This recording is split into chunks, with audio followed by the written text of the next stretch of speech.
চট করে কিছুদিন আগে বিকালে একটা ব্যাংকে বেশ টাকা দিয়েছি, এখন হলে ওই ব্যাংকটাকে ডিপোজিট টাকা দিতে পারে, নাম বলবো না।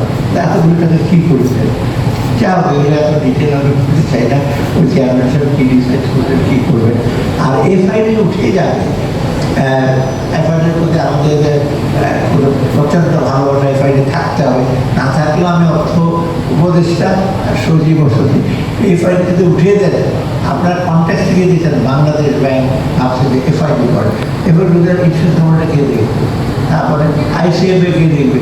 ওই যে আইসিএফে যদি না দেখে, এখন আইসিএফে বলতে গিয়ে কত লক্ষ টাকা, 10 লক্ষ টাকা ফি দিতে হবে ওদের ফির জন্য। আরে ওদের রেগুলেট করার মধ্যে করার লোক থাকবে না কেউ, সবই। তার মানে আপনি সরকারি থাকতে যান না, সরকারি থাকবে না, একটা ক্যাবিনেট থাকবে আর সব ছেড়ে দেবে প্রাইভেট সেক্টরে। পৃথিবীর কত দেশ, লন্ডনে দেখেন, ইংল্যান্ডে ব্যাংক অফ ইংল্যান্ড এফআরসি আছে, পিআরএ আছে, ওরা এফআরসির চেয়ে বেশি পড়া করে, তাই না? মানে আরো বেশি। আরেকটা জিনিস আমি বলি, বাংলাদেশ ব্যাংক যদি autonomy different, but it also depends on their capacity, integrity and efficiency.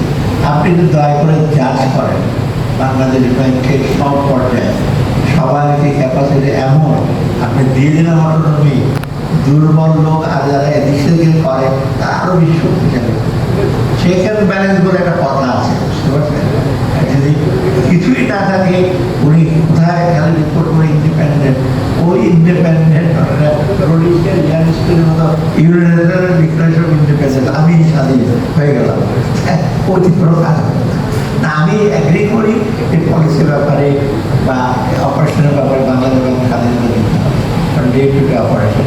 কিছু জিনিস সভারেন কান্ট্রির সরকার হিসাবে সবাইকে দায়বদ্ধতা থাকতে হবে। So assembly, so parliamentary committee, so আদার অডিট কমিটি।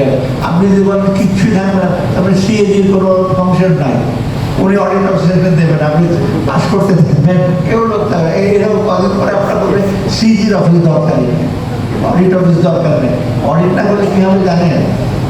কয়েক জায়গায় অডিট, ইন্টারনাল অডিট করে না, না টাকা বাড়িতে কোথায় গেছে আপনার নিজের টের পাবেন, ওটা তো মানি লন্ডারিং কেসে আসবে। অর্থাৎ কিছু চেকস অ্যান্ড ব্যালেন্স লাগবে, না হলে একেবারে সব ছেড়ে দিলে প্রাইভেট সেক্টর সব ছেড়ে দেয়, সেটা আমার মনে হয় ওইটা আমরা শেষ করি অনেক। স্যার এই যে আপনার